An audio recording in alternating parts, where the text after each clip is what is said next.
Welcome to Full Steam Ahead. I'm your co-host Gary Siegel, and together with my wife Judy Siegel, we represent the S in STEAM Fund, the Siegel Trust Enriching Arts and Music. Our mission is to support musicians, artists, in the venues where they share their gifts. The Hudson Valley has long been a magnet for incredible musicians, artists, and makers, and through Full Steam Ahead, we get to share the stories behind those who inspire us. Today, we are so excited to welcome Zac Shavrick, also known as Zacmax, a New York-based metal sculptor who transforms scrap steel into intricate, animated features full of personality and imagination. Based in Youngsville, New York, Zac has been welding since the age of 5, developing a style that blends traditional metalwork with stop-motion animation, bringing his sculptures to life in a way that is both technical and truly magical. His work has been featured in galleries across the country, and he's also the creator of the Flashburn Metal Art and Music Festival, a one-of-a-kind event that brings together artists, makers, and performers in an immersive creative environment. And with Zacmax Studios on the horizon, offering welding and blacksmithing workshops, Zac continues to expand not just his art, but the community around it. Before we dive in, we'd love for you to join our community. To learn more about the STEAM Fund, please visit steamfund.org, like our social media pages, follow us on Instagram, subscribe to our YouTube channel, and share these episodes with your friends. It's the best way to keep the arts and the conversations moving full steam ahead. So without further ado, welcome, Zacmax. Thank you, guys. So nice to have you here. Pleasure to be here. So, starting at the very beginning, we like to start young. Tell us what your first memories are of creating metal and working with metal, and how did this all get started? How did he get started? Well, I guess as early as I can remember, I was already in the metal shop. Even like little childhood pictures of me as a 2-year-old with a welding shield on. And by like 3-4 years old, I was putting scrap on the table, and my dad would weld it together. Instead of doodling, I would just doodle in metal, in little dots and stuff on the table. And then by the time I was 5, I was just like, I'm doing all the welding, Dad. Like, don't even help me anymore. I got this, you know? So why was there all this metal? Your dad was a welder? Your dad was a sculptor? What's your history there? My dad started as a metal fabricator before I was born, and then when I was right around the time when I was one years old, he transitioned to being fully supporting himself on sculpture. Wow. So you grew up and he was sculpting these really amazing, cool, funky products like this, or was he had his own style, did a lot of abstract and Judaica sculptures, as well as like creative gates and railings, and just any kind of work that was offered to him, and really some amazing stuff that he's been doing, still does. And did he guide you as a 2-year-old, as a 5-year-old, as a 10-year-old? I think I think I just followed him into the shop constantly. He was going in there, and I was like a little kid on my own. He was a single father, and so I would just follow him in there, and just he needed to give me something to do or something, So, and was there a torch or was this like? I mean, the stuff was all around, and I would be in like little kid safety gear and still putting stuff on the table. So, did you feel like it was play or purpose? Yeah, it was absolutely play at that age. You don't know what like the idea of being an artist is or anything. It's just like I want to do that. Right. I want to do that thing. And then I really liked doing that thing, so I kept every day. I would bug my dad like, "Hey, I want to make something too." Right. You're going to work. He's got a job to do. Right. I want to have fun in the shop and make like a little sculpture. So, at what point, you were just learning from your dad, but at what point did you feel like you were developing your own artistic identity? I mean, I think my dad was a very good coach. Where he liked to nurture people's talents.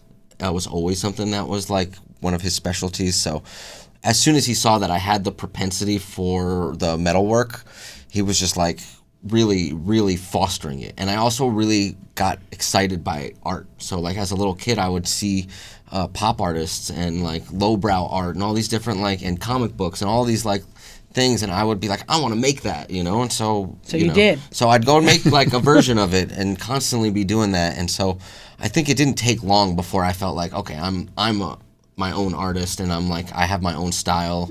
And I remember I once tried to make work like my dad's, and I was like, this is not for me. It's boring. I can't do this. I can't do this. I got to keep making the faces and the figures, you know? Was it always this? Like, It at pretty what point much did was, it yeah. This become... So This why is don't like you a introduce adult version. our friend here? This is Billy. Hi, Billy. Billy, a little death kind of Grim Reaper character little that I Grim was Reaper-ish. working on, and inspired by a book I I read. need to call my dentist, I think. Yeah, he's got some teeth issues. Oh, they always have teeth issues, my Yes. sculptures. Yeah, and that's sort of your genre, right? Like this is typical for the work that somebody would see. Something if they were to see macabre, stuff. freaky, grotesque is what I veer towards. But I can do all the styles, and you know.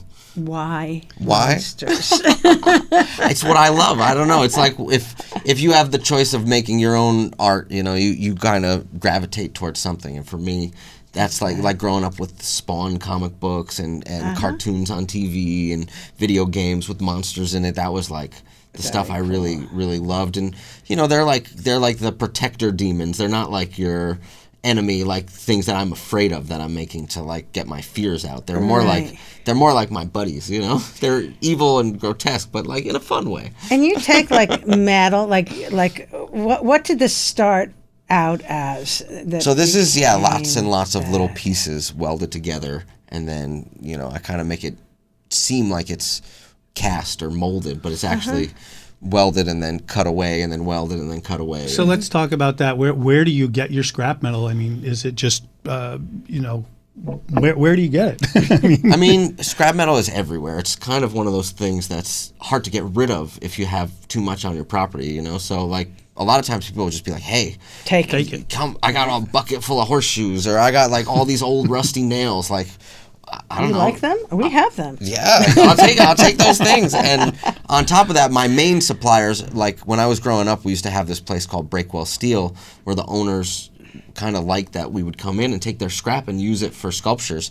And like my dad loved to famously say, we would go there with our truck and the owner would be like, get a bigger truck, you know, because they didn't care how much of their scrap we took. It was so worthless to them, and we could only like make a tiny little dent in it. Right. And there's like kind of a funny story is that my dad used to, when I was so little, he would pick me up and put me in the dumpster, and I would go to the bottom where all the little small pieces would collect. You had And a purpose. I would fill the little buckets that we had, Oh, and my he would get like the goodness. heavy I-beams out of the thing. Wow. And then somebody would run out and be like, hey, don't put your kid in the the dumpster. dumpster, That's ridiculous. And then eventually, you know, 13, 14 years old, I'm climbing in there and waving to the Doing it guys, and yourself. we're bringing them Oh, like, you know, some snacks to thank them or whatever. So I watched some of the animations, and at the beginning, the animations, it starts with just scrap metal on that you put on the table, and these animations are just amazing to watch. And you may want to mention where you can find those animations.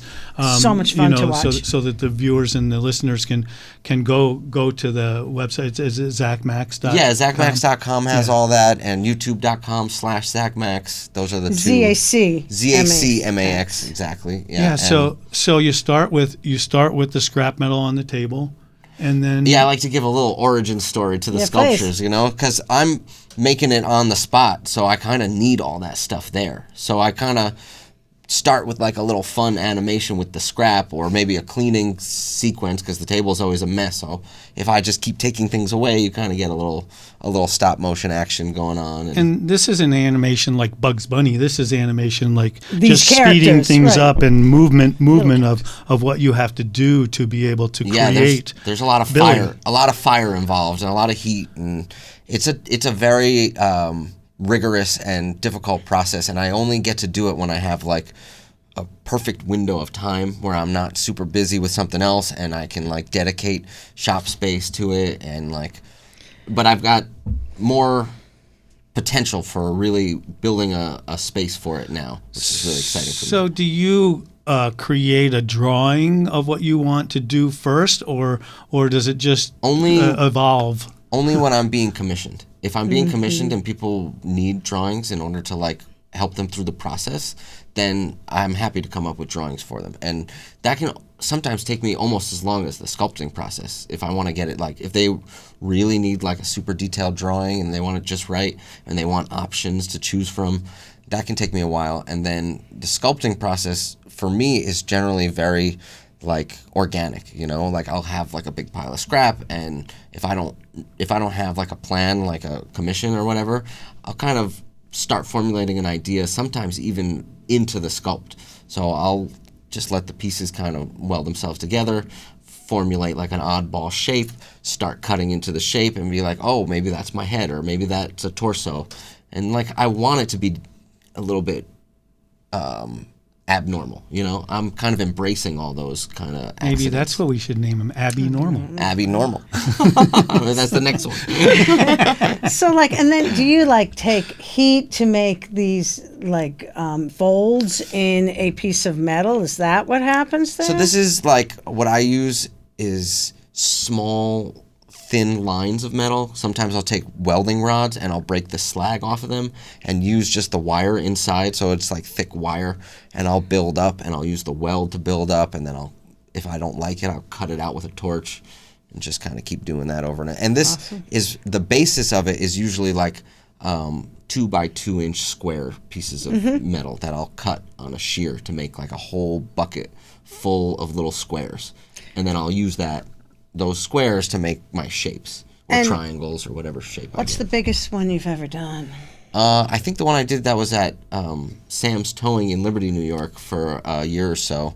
That one came out to be, I think, 15 feet. Is it still there? No, he moved to Florida. They took it with them? He took it with him, yeah. Wow, so now it's in Florida. Now he's in Okay. Florida. Listen, yeah. you travel.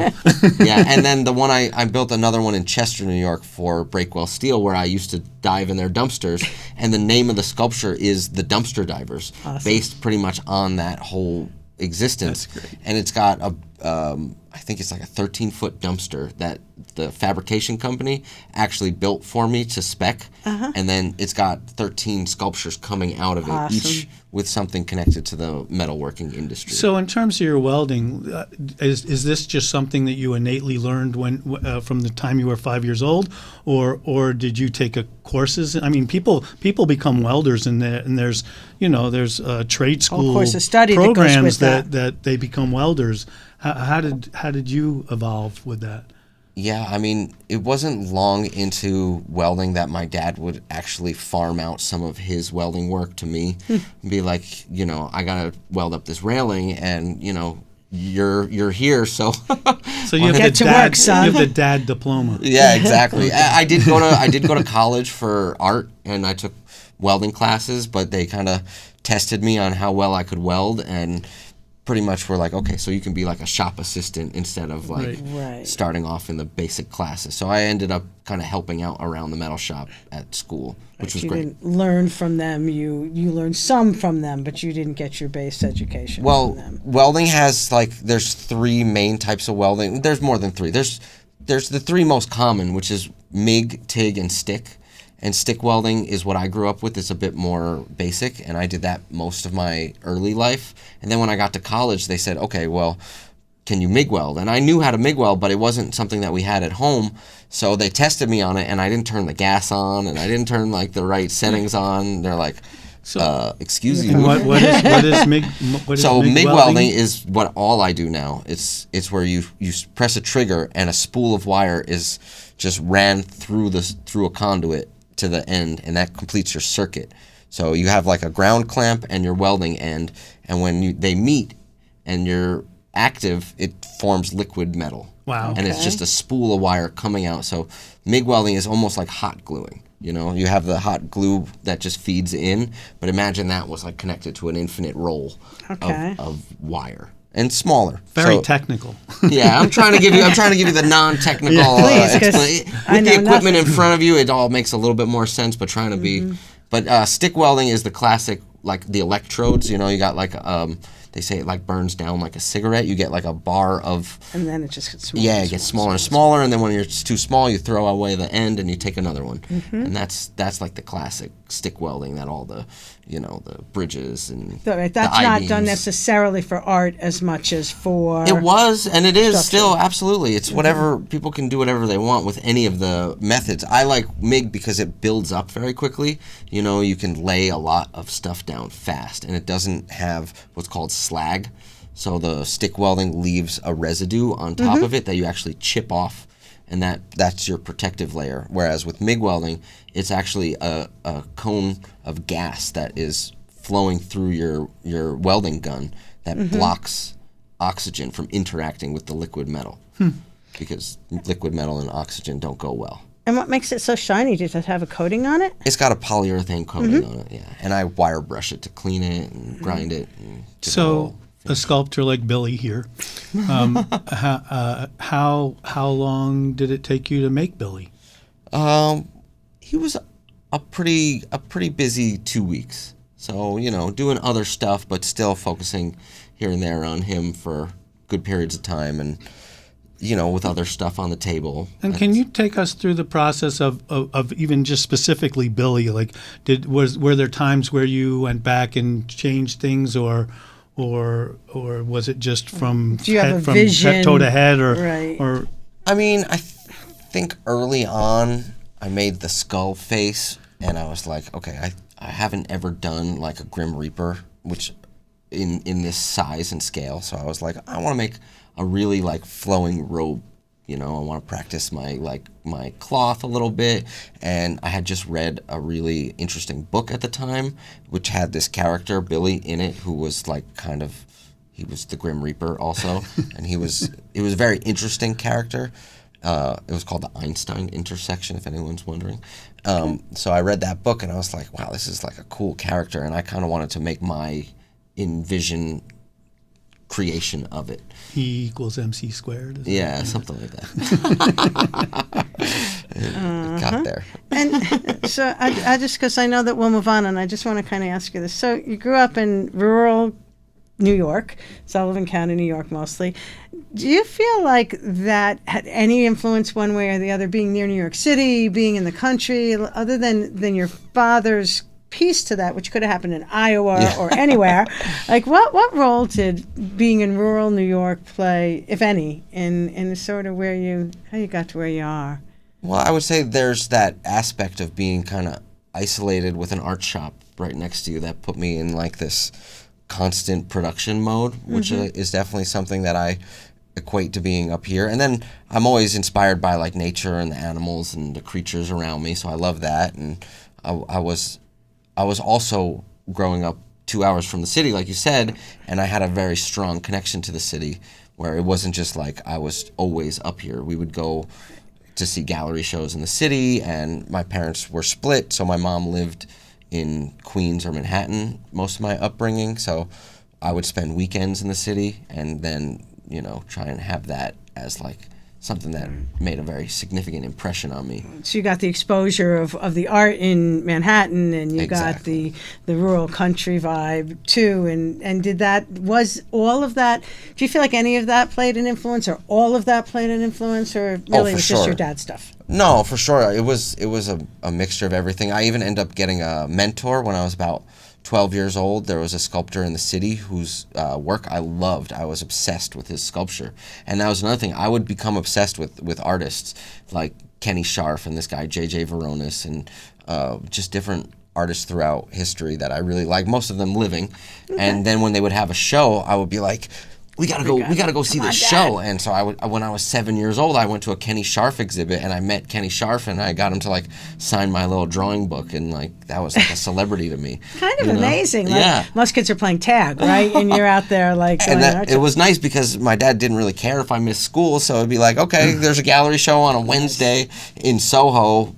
I guess you're not going to be in school tomorrow, whatever. It doesn't matter to me. It's really funny because right before we started, we talked about the fact that we had spoken with an old principal of yours, and he said you were one of his favorites. So isn't that funny? I think by high school, I was like, I can't really afford to make that move as much anymore. In elementary school, you could get away with missing like 30 days in a year and still like, I'm getting a lot of life experience out of it. So you're learning other stuff, and maybe my math was never top tier. I don't know if you know, but Judy's grandfather actually was a sculptor. Yeah, nice. he did bronze moldings. He did bronze moldings and has them, I think, in the New York City Library. In the entrance, there are a number of his. And our house. Oh, very nice. I would More love to see importantly, some. and our And house, our yeah. house. So, So- back in the day, they used like dust and things like that for the bronze moldings that they did. It was a whole. I It did- was a different art. I did bronze casting. I love it. It's something I was beautiful. passionate about as well, but the setup is very it requires a lot. And it's not good for you. He Not good for moved your up. lungs. That was in Jersey City. He moved up to the Catskills because the air Respiratory here problems. is better than that. That's interesting. So we've talked a little bit about the animation, and when did you realize your sculptures needed to have animation and not just be still? It was quite a while ago now. I guess almost 20 years ago, where I was making stop motion videos with a Nikon Coolpix. You're like a teenager. Yeah. I was 18 at the time, and I was building that dumpster diver sculpture. I think I was 19, and I was putting together all the pieces, and I was like, I might as well film this. And as I was filming it, sometimes I would like move an arm or something and be like, oh, it kind of does that. And then one day, a little bit later, after doing these first, like, they're not really stop motion animations as much as they are like process videos of me building the first couple sculptures. And then I started to like kind of make them move a little bit. And then, okay, if I can make them move a little bit, I wonder if I could do like the classic walking sequence. So I did. I sat there, and actually I'm in the video the whole time doing the animation. So you have like this little metal sculpture happening, and I'm like working on it, and he's really walking, and I'm like, oh my goodness, That's this is cool, right? This is cool. Like a puppet. Yeah. Sorta. But So, like- metal puppet. Yeah. Other than going on your website and seeing those very, very cool little metal guys doing their animated thing, where do those animations go? What's your vision for that? Well, there's the Too Short to Suck Film Festival happening in a month or two, and I'm gonna create a new video for that. And last year I made one specific for it, and it won an award at their festival, which was very exciting to me. And then I extended it and submitted it to the Hudson Valley Film Festival, and I won an award there, which was really cool. That's in the huge metropolis of Parksville, New York, right? Huge metropolis. There is Yeah, that, definitely. right? There's that. That's a one block town. It's a good important, block. but it's a great block in that one block town. I'm very proud of Parksville. Yeah. They do really great art things and great music things.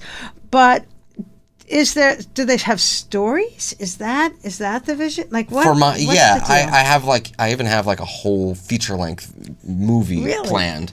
Yeah, a friend of mine had like a funny Little League story, and I wanted to recreate it with slugs out of metal and call it Little Sluggers.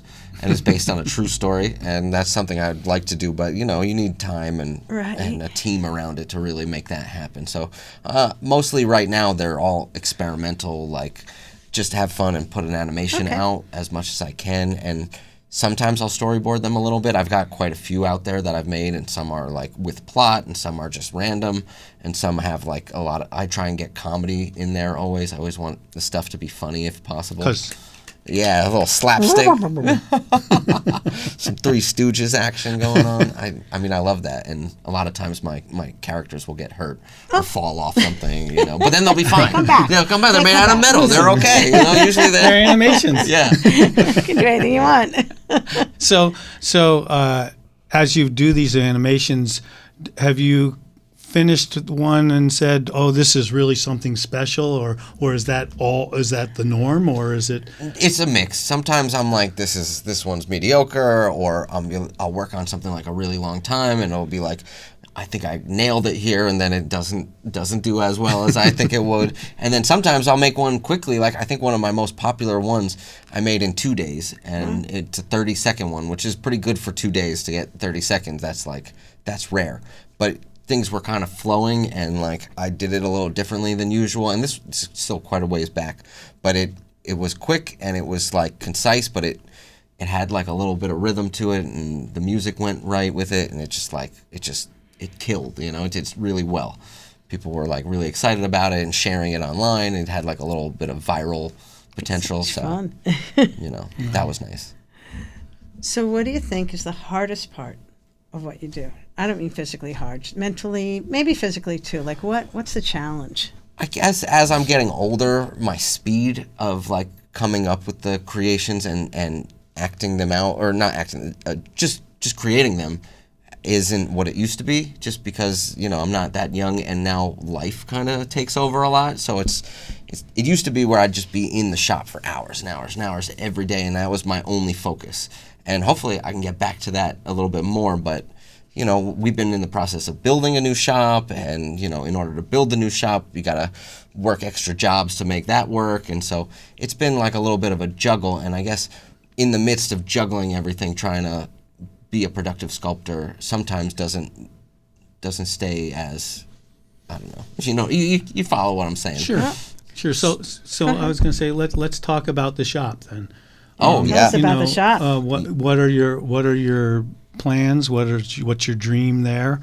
What's going to happen in the shop, and we know it's going to be located in Youngsville, New York, right? That's right. Another large metropolis. That's not even one. Right Yeah, here, I'm not sure it has a right block. here in the It doesn't have a Sullivan block, Catskills. yeah, Well, but they do we're- have a post office. Yeah, we got a post office, and we got a chicken spot. You got that. But well, growing up, as I was telling you about those stories, those all happened in the shop that my dad had and still has, which was like kind of a repurposed chicken barn. Very like. Were there chickens, or it just happened to be a chicken barn? I'm pretty sure there used to be There chickens. had been chickens. No, not in my day. Already they had cleared out by the time we got that place. But it was like maybe a horse stable. I'm not sure what it was used for, but it was some sort of barn outbuilding, and it was very much falling down then, and is very much falling down now, and no concrete and no insulation, and everything is kind of jerry-rigged together. And it's just been a dream of mine to have like a functional concrete floor, heated shop. And as of actually yesterday, we got all of our power on, we got all of the lights on, and all the outlets done, and it's ready to go. Ready to go. Yeah, so Awesome. today we're just kind of cleaning it. So And what's ready. going to happen in the workshop? Certainly it'll be my studio for making larger and smaller scale sculptures. I'll have a metalmation section where I'll just be making animations, and then another thing that we're opening up is more classes. So I'll be teaching welding workshops awesome. and blacksmithing workshops, and sculpture or welding 101 or metalworking skills. Just kind of get your feet wet metal stuff, and if people get really excited about it, they can come on for private lessons, or they can stay and rent out a little bit of shop space. There's just a lot of avenues that we're going to be able to offer people access. Will there be a shop in the shop? Will people be able to come and either look at the animations on screen or see actual sculptures they can purchase? Is that part of the vision? I hadn't thought about it before, but now that you mention it, no, we were we were gonna do. We wanted credit for that, man.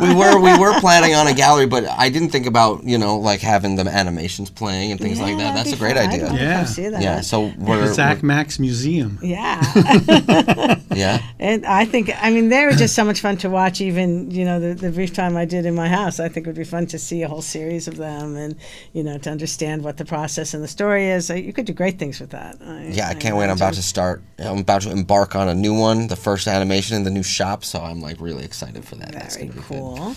So you also do a festival, The Flashburn Festival. Yeah, we do a yearly art and music festival. It's How did it get its Tell name? us about it.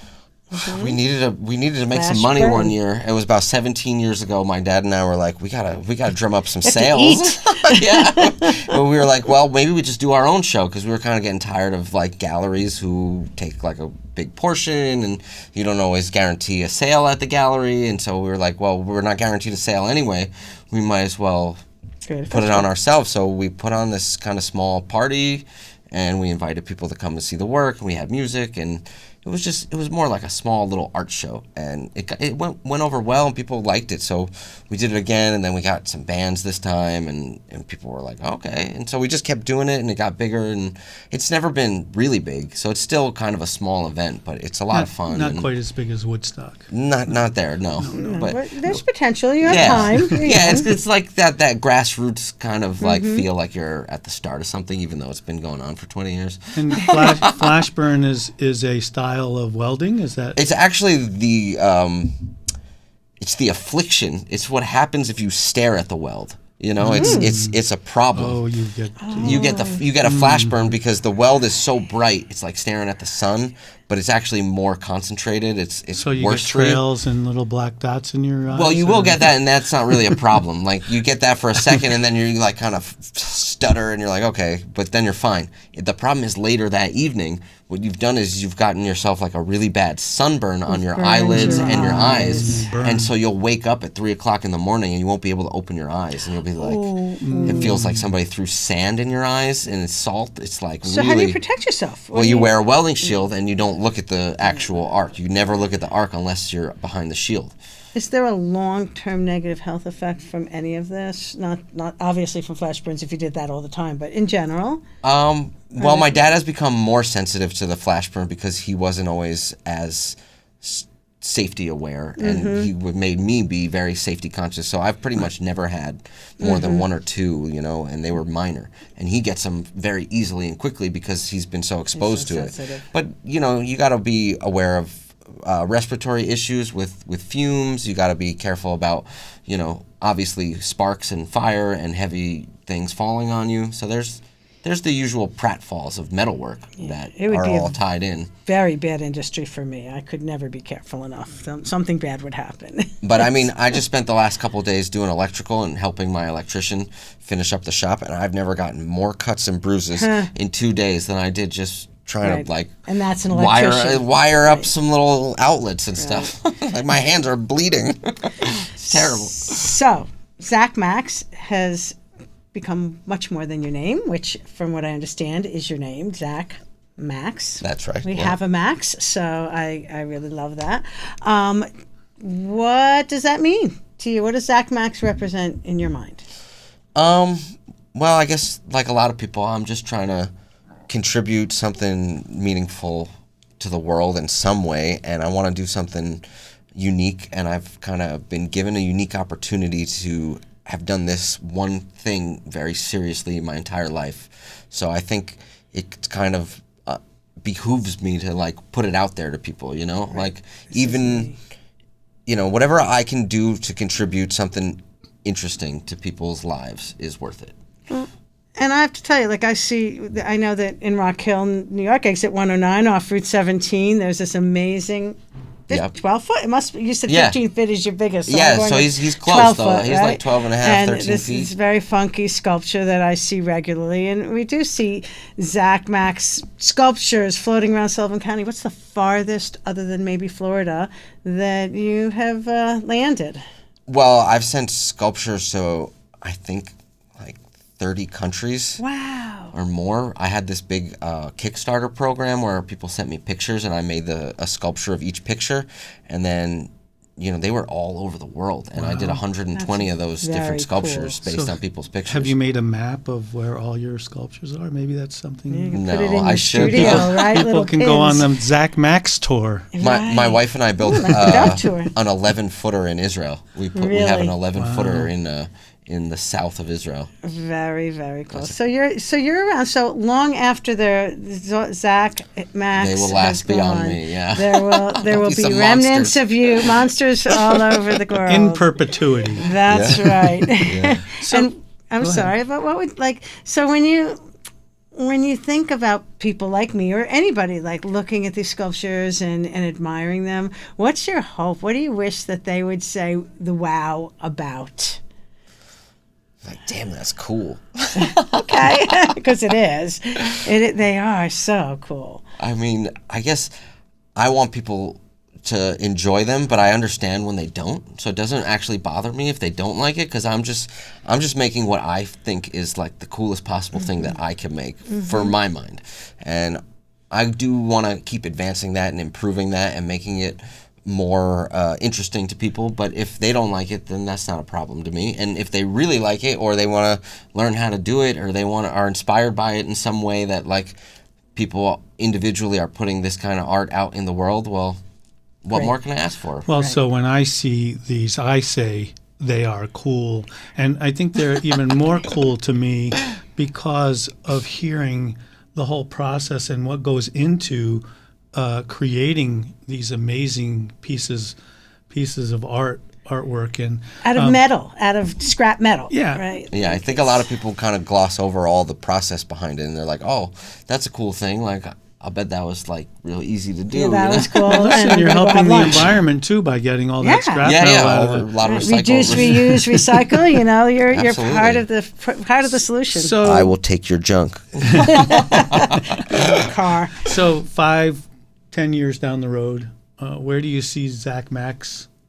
Well, I've been really into farming. Oh, not like standard farming, but like permaculture and like perennial plants like trees and fruit shrubs and all that, and just kind of having those kind of grow up with some sculptures might be kind of cool, and create like a more like an edible garden with some sculptures mixed in, and then maybe have a couple ecotourism houses popped in, and people could stay and they can come and take a class, or they could teach a class, you know, things like that at the shop. Because when we built the shop, we had to like excavate some land, and there was a lot of like honeysuckle and rose and kind of dead trees that were clogging up our backyard, and so we kind of had them rip that out and create swales, and then I just planted like pawpaws and persimmons and cherry and apple and pear and all They kinds all of grow here? yeah, all these things kidding. will grow here. And Not you in know, the if they winter. and you know, yeah, I'll just keep planting them We'll until see, something works. right? You know, and I don't mind. I'll just keep trial and erroring it until we get like a nice Well, and food the forest. sculptors will serve as scarecrows, I would think, Yeah, right? something There's we that. could make a really amazing sculpture garden back there with like some Zen Well, walkways. listen, if and- there's any Yeah. farmers out there that want scarecrows in their Yeah. fields, you know, you can commission one of your works for their Giant. field. giant monster scarecrow Giant monster Exactly. scarecrow. You or a fountain. fountains have value, right? A bird, a bird fountain. We're thinking big here, Gary. We Yes, need we to go.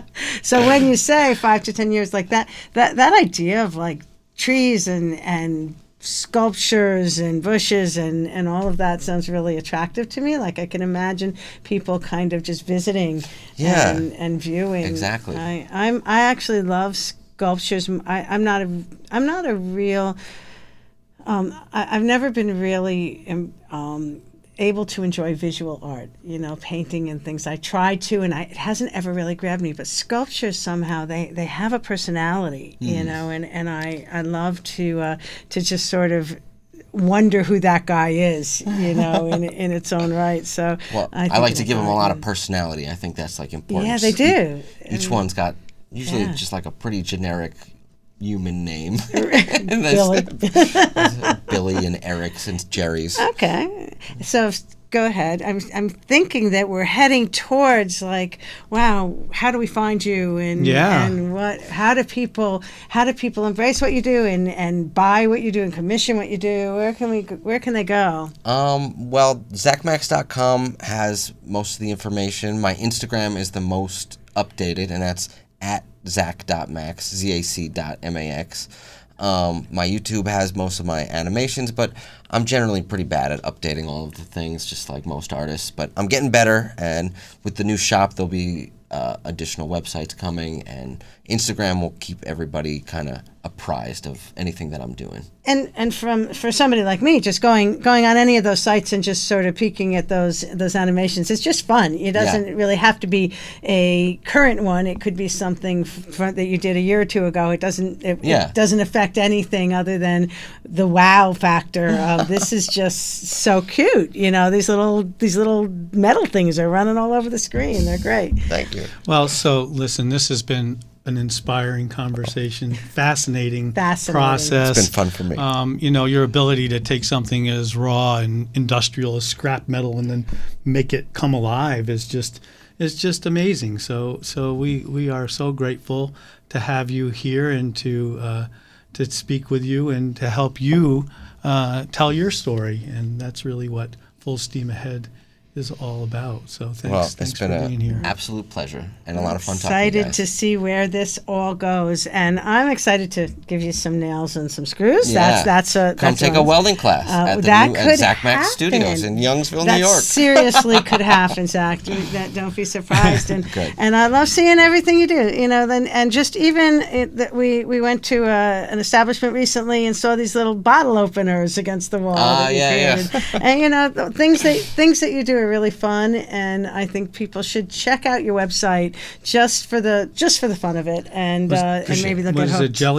Jellyfish Bottle opener with magnets in it so Yeah. that it catches the bottle caps. It's great. Hangs on the Well, wall. it doesn't only Very cool. catch one bottle cap; Yeah, it'll catch multiple bottle caps. Like it's their Listen, spray. you want a bottle opener for your, Go to you know, Zacmax yep, you Studios. can just hang got it it up all. on your wall He's and got it all.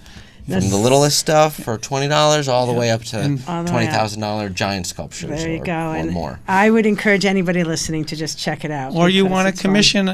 commission a sculpture, get a hold of Zach. We don't here. work for the guy. We just think it's really fun. Do check it out, Zach. Thank you Appreciate it. so Thank you, guys. much.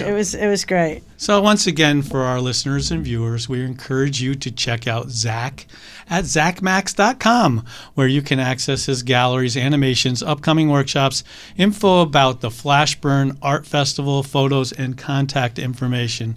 To learn more about Steam Fund, please visit our website at steamfund.org, like our social media page, follow us on Instagram, subscribe to our YouTube channel, and share these episodes with your friends. It's the best way to keep the arts and the conversations moving full steam ahead.